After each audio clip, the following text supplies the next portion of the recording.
Well, Cincinnati has received praise nationwide for what many say is a renaissance. Over-the-Rhine is the crown jewel of that. But the very reason OTR has become a national model could disappear. Anjanette Levy is live for us with what preservationists say could be a disaster for redevelopment. Anjanette.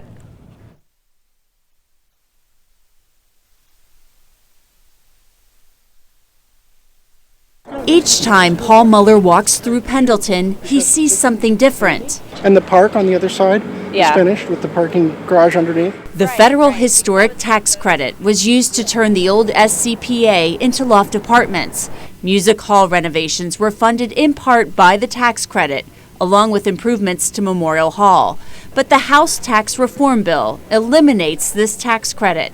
The Senate bill cuts it in half. The historic tax credits have driven an enormous amount of renovation and revitalization in cities and small towns across the country.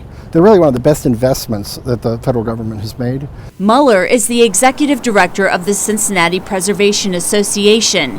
He says the rebirth of Over-the-Rhine is Exhibit A of how the tax credits work well. They do wonderful things for communities. All of a sudden you have buildings that were neglected being put back to use. It's not just Over-the-Rhine that has been helped by the credits, but it's other neighborhoods as well, because preservation is moving out of the basin area into other neighborhoods in the city. In Walnut Hills, the old Paramount Theater is part of a renovation project. Congressman Brad Wenstrup has written to the House leadership asking that the tax credit be spared, and Cincinnati City Council passed a resolution supporting the tax credit. It really needs to stay in place. I can't tell you how important it is. We're hoping we can keep up the pressure and just correct this mistake.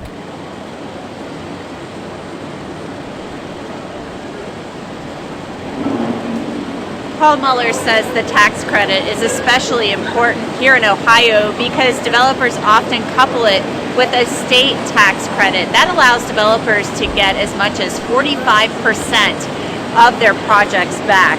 Supporters of the tax credit, including Congressman Brad Wenstrup, say the tax credits aid development and that leads to a creation in jobs.